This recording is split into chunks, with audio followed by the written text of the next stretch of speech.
первый поезд, который проехал от Нижнего Пестяха до Центральной России, связав наш регион со всей страной.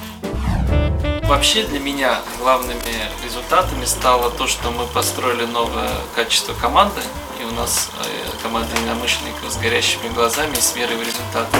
Мы смогли изменить отношение к Якутии в стране и со стороны федеральных органов власти. И то, что самое главное, в нас поверили люди. Люди стали ждать с оптимизмом в следующий день и верят, что мы сможем изменить жизнь к лучшему. Я бы хотел, чтобы в сутках было 36 часов вместо 24, тогда бы мы успели больше.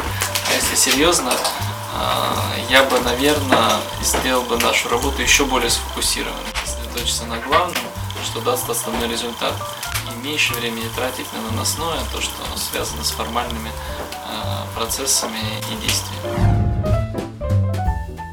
Выходной.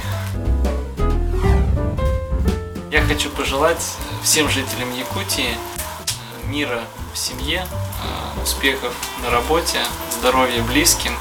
И каждому из жителей Якутии хочу пожелать развития в 2020 году.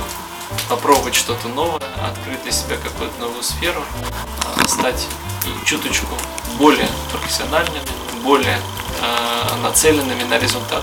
Тогда мы сможем обеспечить развитие и Якутии, и нашей любимой стране.